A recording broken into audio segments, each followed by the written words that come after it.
السلام علیکم ورحمۃ اللہ وبرکاتہ۔ درود شریف پڑھ لیں۔ اللہم صلی علی سیدنا و مولانا محمد وبارک وسلم، صلاۃ و سلام علیک یا رسول اللہ صلی اللہ علیہ وسلم۔ آئیے اس کلپ میں ہم اور آپ بات کریں گے سیکشن سی والے بچوں کی عربی اول اور اردو املا کے متعلق کہ ان دونوں امتحان میں کس طرح سے سوالات اور جوابات پوچھے جائیں گے اور آئیں گے۔ لہذا عربی اول کے بارے میں ہم اور آپ گفتگو کریں مختصر انداز میں۔ عربی اول ایک مضمون جیسا کہ میں بنایا کرتا ہوں، اس کے اندر قرآن پاک شروع سے لے کر جہاں تک پڑھا ہوا ہو اس کے بیچ سے پڑھنا، 30واں پارے کا جو ہے پاؤ پارا یاد ہونا، سورہ قدر سے سورہ ناس تک پورے کلمے فاتحہ کا طریقہ ماں بخشنے کے ساتھ، پھر اس کے علاوہ اذان بعد کے دعا، ہر فرض نماز کے بعد کے دعا، والدین کے حق میں دعا، دعائے قنوت، آیت الکرسی، اور کھانا کھانے سے پہلے اور کھانا کھانے کے بعد کی دعا، بیت الخلاء میں آنے جانے کی بعد کی دعا۔ لہذا یہ اتنی چیزیں عربی اول والے دن سنی جائے گی۔ تقریری ایک طریقے سے امتحان ہوگا، تحریری نہیں، لکھاوٹ والا نہیں ہوگا عربی اول میں۔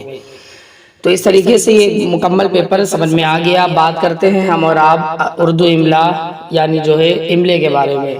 اس میں 2 سیکشن ڈیوائیڈ کیے گئے ہیں۔ نمبر 1 کہ ان لوگوں کے لیے جو لوگ تواریخ حبیب الہ پڑھ رہے ہیں، تعمیر ادب کا تیسرا حصہ پار کر چکے ہیں تو یاد کر رہے ہیں، تو اب ان کے لیے یہ چیز ہے کہ تعمیر ادب حصہ سوم سبق نمبر 2 اور 3 کو اچھی طرح مشق کریں۔ ٹھیک ہے، سبق نمبر 2 اور 3 تعمیر ادب کا جو دوسرا اور تیسرا لیسن ہے اچھی طرح مشق کرے، اس کے الفاظ معنوں کو بھی مشق کر لے، جو کہ ہو سکتا ہو الفاظ معنی ہی خالی پوچھے جائیں یا کچھ عبارات ہی لکھوائی جائیں۔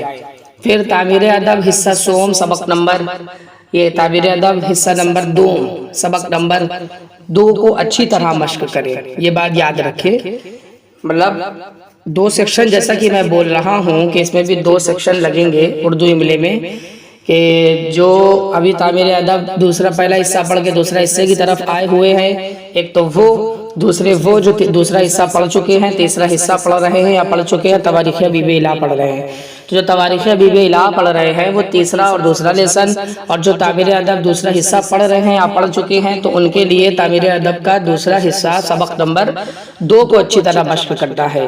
اب باقی دیشے دیکھیں، 12 مہینوں کے نام انگریزی، 12 مہینوں کے نام عربی والے، یعنی شمسی اور قمری، یہ دونوں جو ہے مہینوں کے نام لکھے ہوئے ہیں۔